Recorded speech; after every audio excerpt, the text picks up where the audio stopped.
please subscribe and don't forget to press the bell icon to get notified whenever we upload a new video.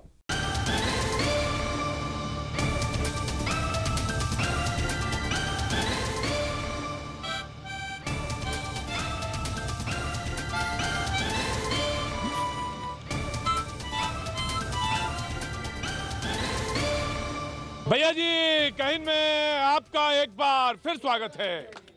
बहुत बहुत शुक्रिया। आज music नहीं बजा। जी हाँ, कोई बात नहीं, म्यूजिक नहीं बजा। बहुत सारी कमियां रहती हैं जिंदगी में, आज ये एक सही, लेकिन बातचीत करने का माहौल बराबर है। और आज बड़ी संजीदगी के साथ एक मुद्दा रखना चाहता हूं बगैर वक्त गवाए। बहुत बहुत शुक्रिया साहब, बहुत बहुत शुक्रिया। मुझे मालूम है आपका 19 तारीख को आँख का ऑपरेशन होना है। बहुत बहुत शुभकामनाएं, आप अच्छा स्वस्थ हो, अपने घर जाएं। और आज मुद्दा भी यही कुछ है। जी हाँ, मैं उसी मुद्दे को सीधे मुखातिब होना चाहता हूं और सवाल अपना रख देता हूं।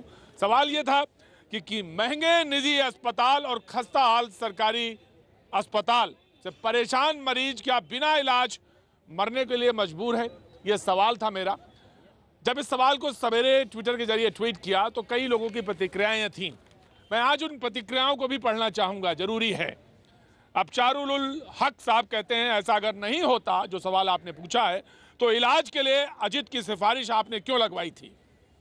क्या गोरखपुर कांड के बाद बीजेपी कोई सफाई देगा?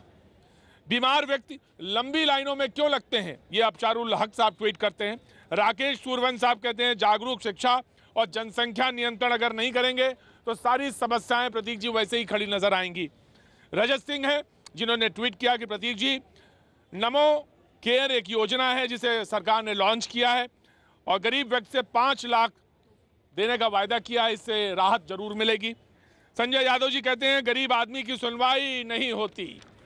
सवाल है, मेरे पास लंबे आंकड़े हैं और लंबी बातचीत की एक रूपरेखा तैयार करने के लिए बहुत सारे लोग यहाँ पे मौजूद हैं।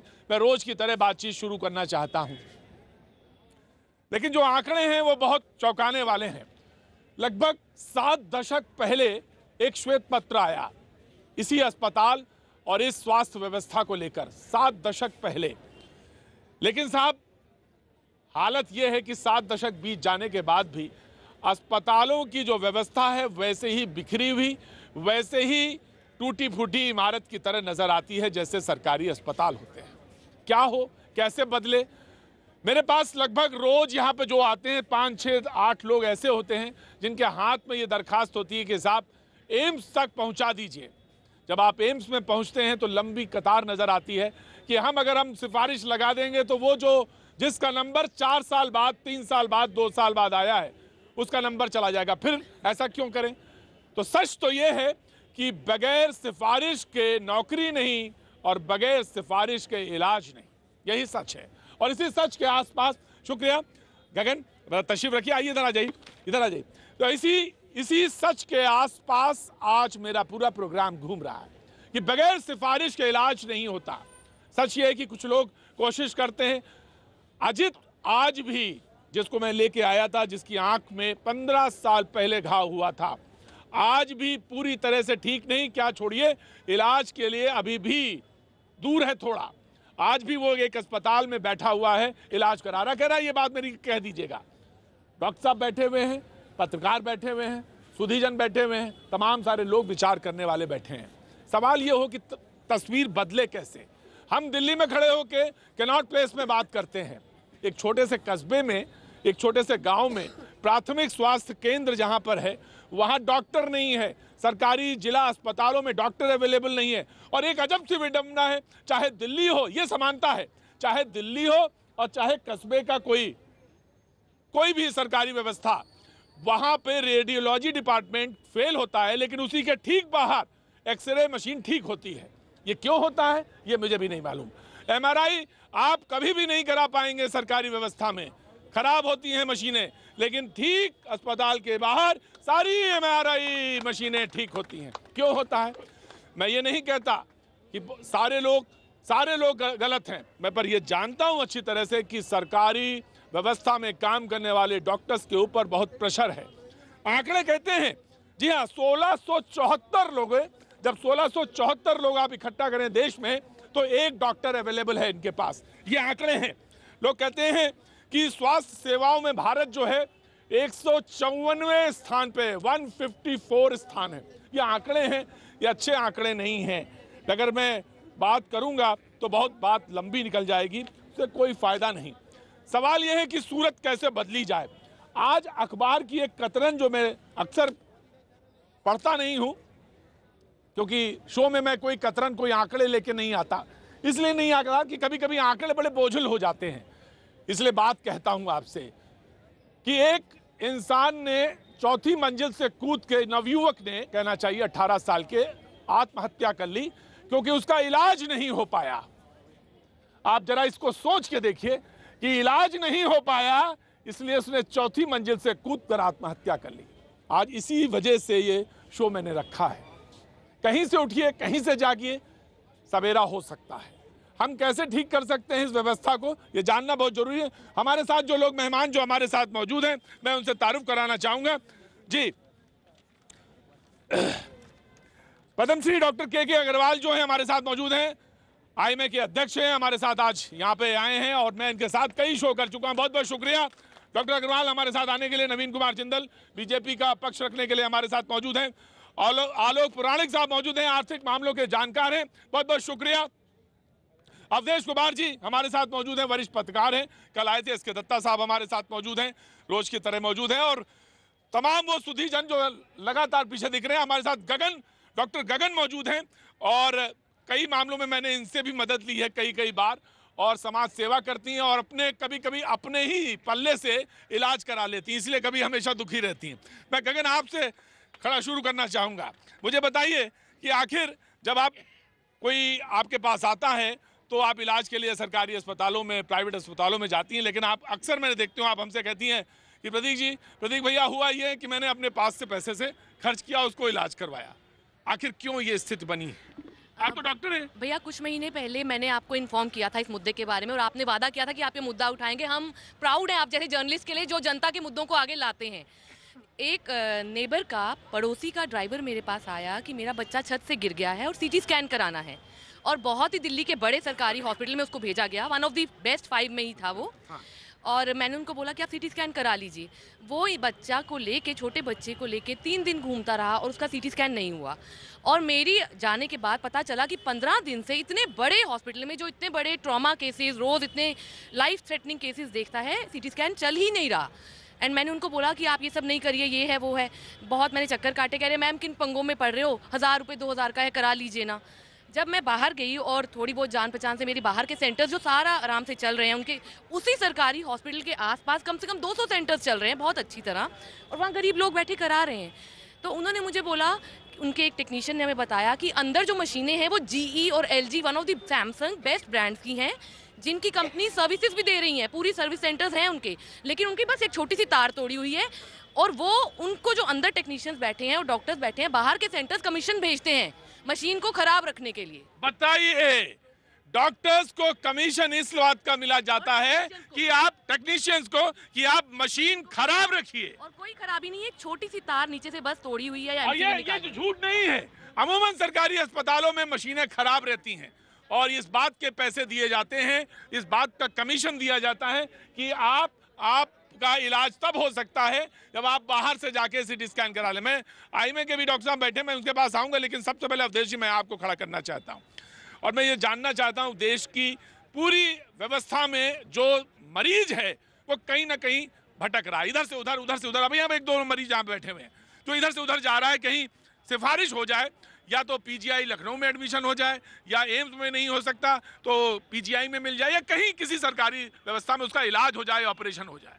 देखिए, भारत की स्थिति यह है कि जब कोई बीमार पड़ता है तो बीमारी का इलाज कराना उसके बीमार होने से ज़्यादा कष्टदायक हो जाता है, ज़्यादा पीड़ादायक हो जाता है।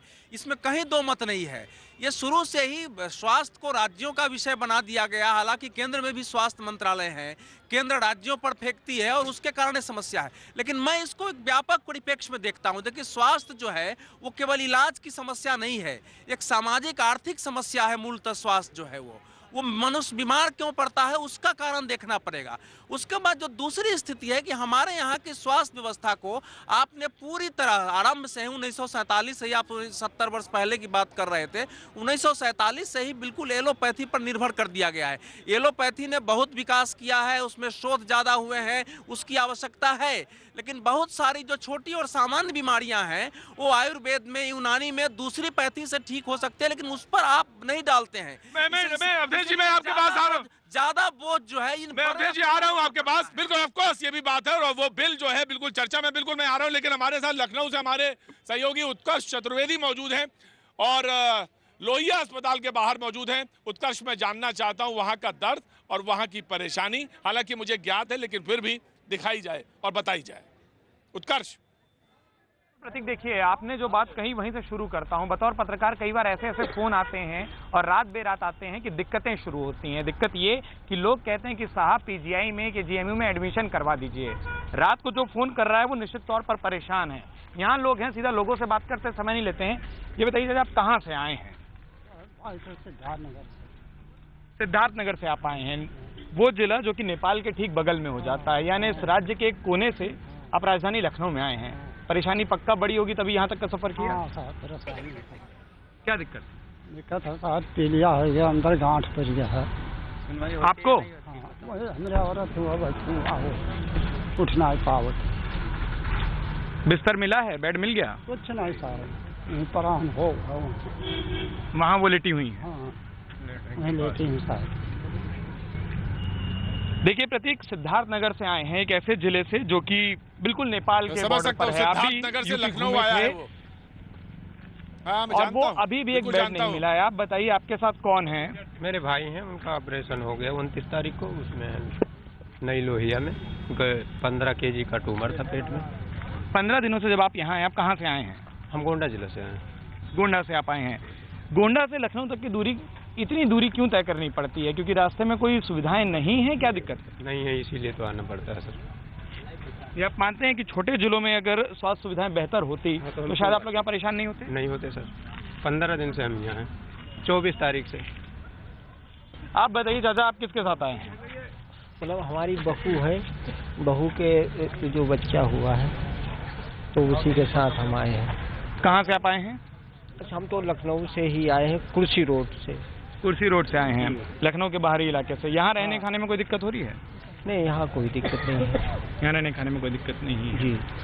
और भी लोग, तमाम लोग हैं। आप बताइए साहब, आप किसके साथ आए हैं? बस ये चाचा के साथ हूँ, ये मेरे मामा हैं, इन्हीं के साथ आया हूँ। कल ही आया हूँ, कल हो नहीं पाया टाइम, जो हमारा हम लेट यहाँ पहुँचे। अब आज भी जब गए तो हमारा मामला गड़बड़ा गया, काम हो नहीं पाया। जी जी जी सिफारिश जी, होती तो जी काम हो बिल्कुल। जाता। सिद्धार्थनगर से आया हूँ, लखनऊ पहुंचा हूँ साहेब। पीलिया हो गया है, अब पीलिया हो गया है। बचेंगे या नहीं बचेंगे? मुझे याद है यहाँ वो शख्स आया था, उसने कहा था कि लखीमपुर खीरी में साहब कभी शो करिए अपना, तो पता चलेगा हकीकत क्या होती है। वहाँ जब मरीज बीमार पड़ जाता है तो यही होता है, या तो दिल्ली ले चलो या लखनऊ ले चलो। जो मरीज में लड़ाई होती है, जो जिंदा बचता है वही रहता है। आप तो व्यंग्यकार हैं साहब, आलोक जी, आप ही समझेंगे इसको अच्छी तरह से कि जो मरीज में भी लड़ाई होती है, ये लखीमपुर खीरी का। जी, रुक करेंगे पटना। मैं आपको आज पटना भी ले चलता हूँ, और पटना में हमारे साथ मैं आ रहा हूँ डॉक्टर साहब, बैठिए, मैं आ रहा हूँ। और पटना में हमारे सहयोगी मौजूद हैं इस वक्त, चंद्रमोहन जी। चंद्रमोहन जी, पटना का हाल बताइए, मेडिकल कॉलेज के बाहर का। हालांकि मालूम सबको है, लेकिन दिखा दीजिए एक बार फिर से। बिल्कुल, देखिए बिहार के सबसे बड़े अस्पताल में भी हम खड़े हैं, जिसका नाम पीएमसीएच है, और यहाँ पर हजारों के तादाद में प्रतिदिन लोग आते हैं, सीधे लोगों से ही रूबरू होते हैं। ये बताइए, आप कहाँ से आए थे और क्या समस्याएं हैं? सर, हम भागलपुर से आए हैं। मेरा मतलब पैर जो एड़ी कट गया है, और सर यहाँ पर जो है सुविधा जो नहीं मिलता है, सिरेंज नहीं मिलता है, गौज, पट्टी, बिटाडिन, ये सब नहीं मिलता है, बाहर से लाना पड़ता है। और सर ये जो अल्ट्रासाउंड है, अभी जा रहे हैं प्राइवेट क्लिनिक खोजने के लिए, क्योंकि यहाँ पर 3 महीना बाद बुलाया है, जबकि नंबर कल लगाए हैं। ऐसा दिक्कत हो रहा है सर। आप कहाँ से आए हैं? हम बेगूसराय से आए हैं सर, और बेगूसराय से आए अभी तक 3 दिन हो गया, हमको बेडशीट तक नहीं मिला है। और खाना के लिए उधर बोला था, बोलता है क्या पेशेंट को दमसाने गया क्या, क्यों बोलते हैं, कंप्लेन कर रहा है, ऐसा बोल के उसको दमसाया कि अभी तक फिर भी कंबल नहीं दिया है, बेडशीट नहीं दिया और दवा भी नहीं दिया है। आप कहाँ से आए हैं? हम सकला बाजार से हैं। हम सबसे पहले ये राजेंद्र नगर सर्जिकल वार्ड के जितनी बाथरूम है इतनी गंदी है कि आप जाकर खुद वहाँ चेक करके देख सकते हैं फोटो खींच के। इतनी गंदगी भरी हुई है, जबकि स्वास्थ्य के लिए हम लोग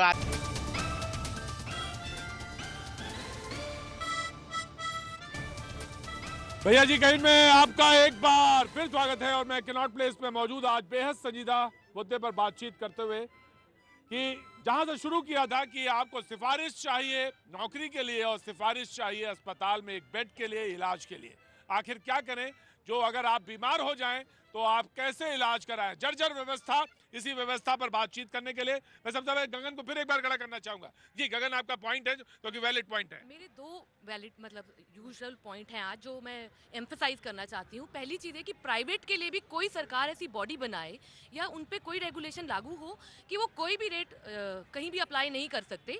अगर 375 रुपये की मेरीपेनिन का इंजेक्शन आ रहा है एक ब्रांड का और वो 1700 रुपये का चार्ज करें which is 6 times the MRP, वो बॉडी कोई ऐसी सरकार बनाए रेगुलेट करने के लिए, क्योंकि सरकार बहुत काम कर रही है। 375 का इंजेक्शन है, 1775। मैं बिल लाई हूँ एक बहुत बड़े मल्टीनेशनल जिनकी बहुत सारी चेन्स हैं all over India health care की। सेकेंडली, एक किडनी फंक्शन टेस्ट जो बाहर बहुत बढ़िया लैब में, प्राइवेट लैब में 700 रुपये का हो रहा है, यहाँ 4000 रुपये का हो रहा है। उस पर भी कोई रेगुलेशन, कोई बॉडी आए।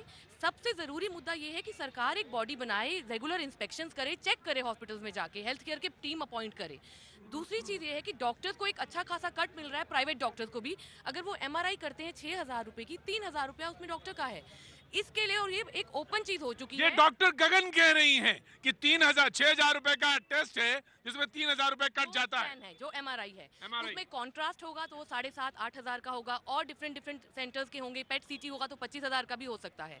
और उसमें हाफ मनी जो डॉक्टर को लैब वाला या डायग्नोस्टिक सेंटर्स दे रहा है, उस पे इंडियन मेडिकल एसोसिएशन हमारी काम कर रही है कि ये चीज़ बैन होगी और वो चेक करेगी। इंडियन मेडिकल एसोसिएशन के साथ सरकार हाथ मिलाए और वो इस चीज को सबसे पहले रेक्टिफाई करे अपनी पावर के साथ। डॉक्टर साहब, सबसे पहले मैं आप ही को खड़ा करना चाहूंगा। आज हो सकता है कि बहुत सारे लोग रह जाएं, लेकिन मैं जानना चाहता हूं, एक तो कट वाली बात पे आप बोलिए कि आखिर ये कट जो है जा रहा है, क्यों जा रहा है, इसमें क्यों नहीं सख्ती बरती जा रही है? 2-3 चीजों की बात करना चाहूंगा, बाद में दोबारा मौका मिले ना मिले। पहला सवाल ये है कि लोग कहते हैं कि मशीनें खराब होती हैं और बाहर मशीनें चलती हैं। कहीं पर भी मशीन खराब हो, काट दिए जाते हैं। अगर मशीन खराब है तो वो हमारी जैसी NGOs को या IMA को आके सारे बिल सबमिट करें, हम वो बिल्कुल सरकार को सबमिट करेंगे। लेकिन हम अपने आप नहीं ठीक करेंगे, हम नहीं ठीक करेंगे, हम नहीं ठीक करेंगे जब तक आप लड़ोगे नहीं। जब तक हमारे जैसे अगर हम सरकार को बिल पेश करते हैं कि आपने इसका बिल पे करना है तो नेक्स्ट से मशीन ठीक हो जाएगी। एक मिनट सर। हाँ, मैंने अपने एरिया के मोती नगर के विधायक शिवचरण गोयल जी की टीम को फोन किया। उन्होंने कहा हाँ जी ये प्रॉब्लम है। उनका मुझे फोन आ गया कि हमने नोडल ऑफिसर दीनदयाल उपाध्याय में अपॉइंट किया, उससे मिल लीजिए। 4 दिन तक मुझे पता ही नहीं चला कि नोडल ऑफिसर कोई उसको जानता नहीं था। 4 दिन बाद मुझे पता ही नहीं चला, बच्चा बहुत बीमार हो गया, मुझे फाइनली वो करवाना पड़ा। नोडल ऑफिसर का नामो निशान ही नहीं था। एक डॉक्टर यहाँ पे खड़े हैं और डॉक्टर विवेक जी। सबसे पहला सवाल तो ये है कि मरीज को प्राइवेट हॉस्पिटल में जाना क्यों पड़ता है? 70 साल के बाद भी क्या हमारे गवर्नमेंट हॉस्पिटल में ये सुविधाएं नहीं हो पाई हैं? केंद्र सरकार की हैं अस्पताल हैं, राज्य सरकार अस्पताल हैं। ये डॉक्टर विवेक सवाल पूछ रहे हैं। सवाल पूछ रहा हूँ। मैं फोडा का प्रेसिडेंट हूँ। जो परसों जो आंदोलन हुआ था उसकी मैं अगुवाई कर रहा था, जो NMC बिल को लेकर हुआ था। लेकिन हम एक सरकार पे क्वेश्चन नहीं कर सकते। हम 70 साल में जो भी आया है हम सबसे क्वेश्चन कर रहे हैं कि 70 साल के बाद भी आज ऐसी हालत क्यों है कि मरीज को छोटी जांच के लिए प्राइवेट हॉस्पिटल में जाना पड़ रहा है। एक मिनट रुकिएगा डॉक्टर साहब, यही सवाल रखिएगा। मैं आलोक जी आपको खड़ा करना चाहता हूँ। सवाल ये है कि इन सालों में भी मरीज को प्राइवेट हॉस्पिटल में क्यों जाना चाहिए? अभी मैं डॉक्टर के अग्रवाल से बात कर रहा था, बोले कहने लगे कि XYZ अस्पताल आपके लिए है ही नहीं, सरकारी अस्पताल में मेरी सिफारिश नहीं है, कोई प्रतीक जी इतने बड़े आदमी नहीं है, तो मर जाए क्या जाके फुटपाथ पर या आत्महत्या कर ले? मैं कॉमर्स का विद्यार्थी हूँ। आप जरा इसको दिखाइए, लाश अस्पताल है ना।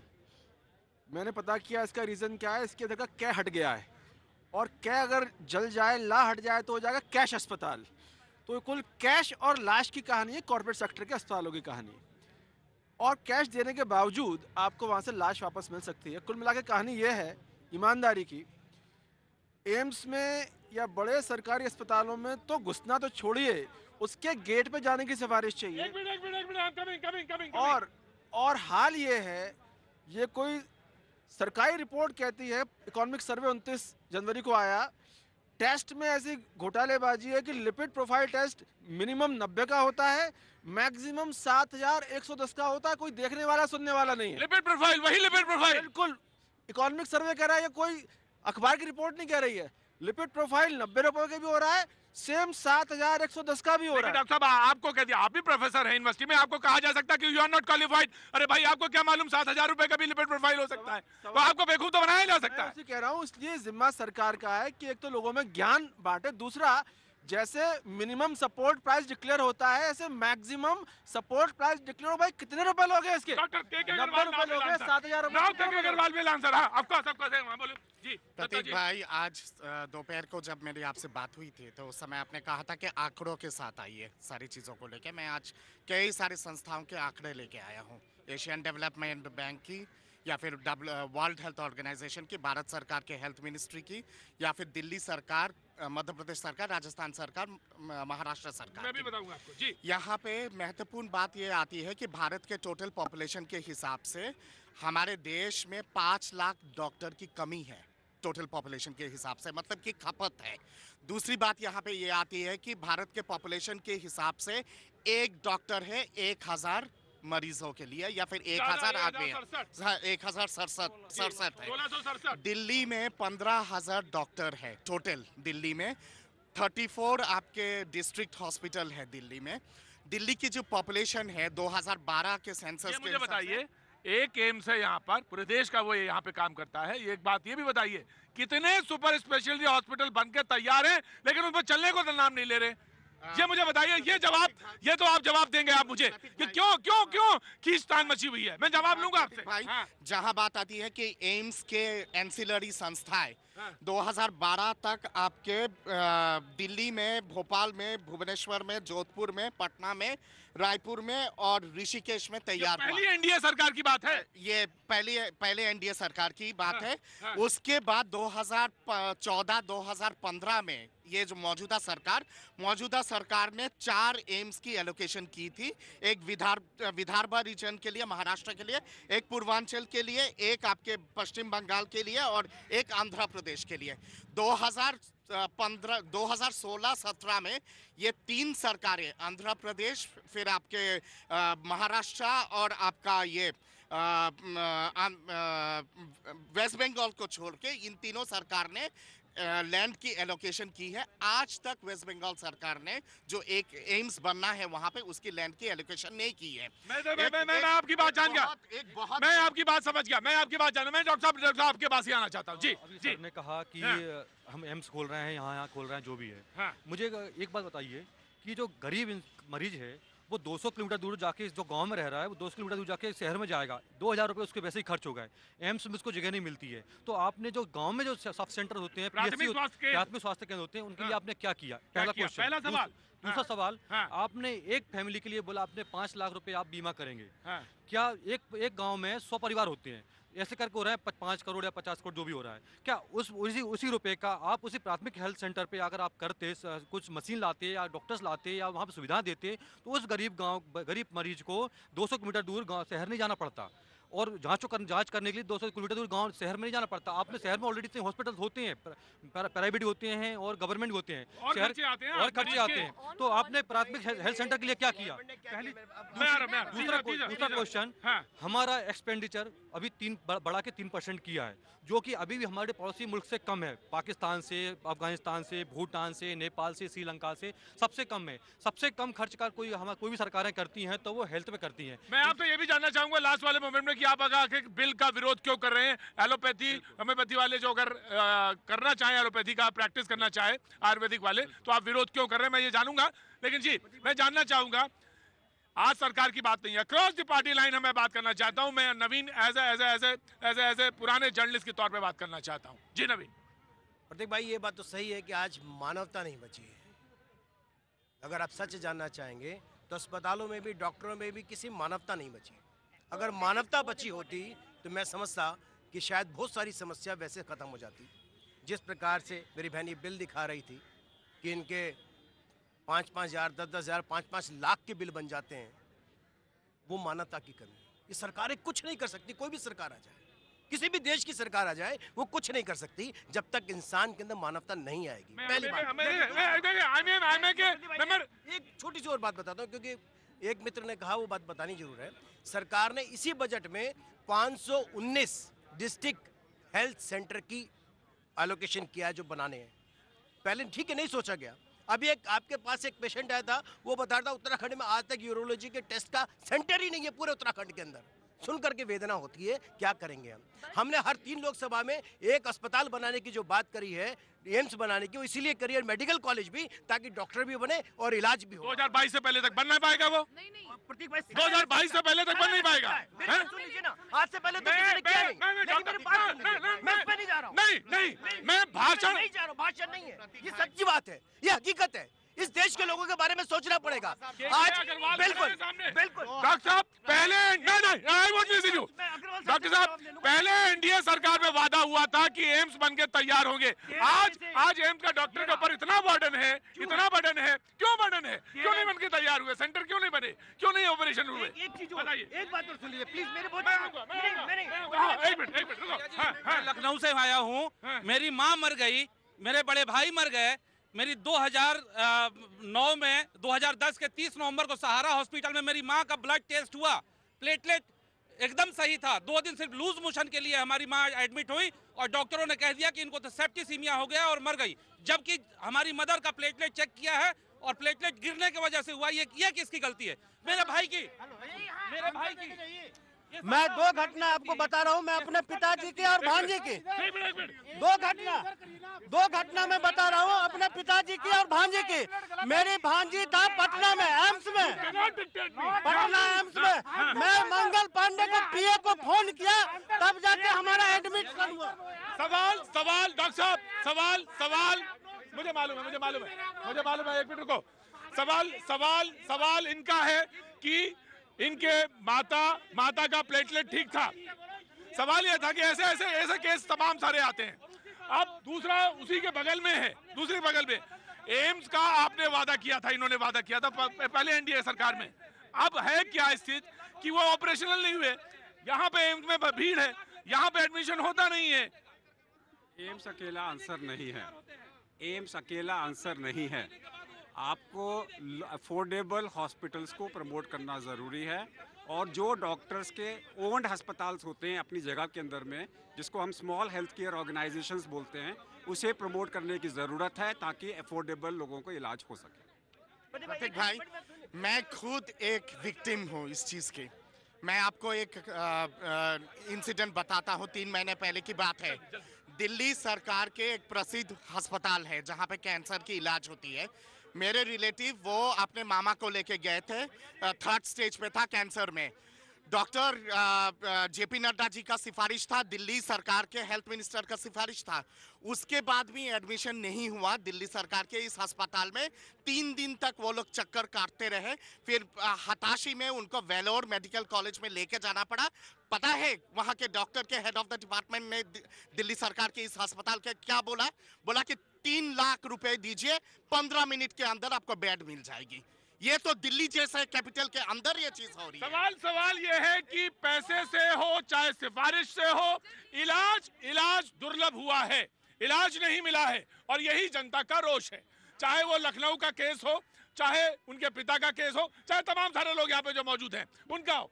सवाल यह है कि इलाज कैसे मुहैया हो, यही बड़ी चीज है और सरकार अपनी तरफ से प्रयास कर रही है। लेकिन मैं नवीन जी, मैं उस सवाल को छोड़ा नहीं है, मैं आपके पास आऊंगा कि आखिर ऑपरेशन क्यों नहीं। वक्त है छोटे से ब्रेक का, ब्रेक के बाद हम फिर हाजिर होते हैं।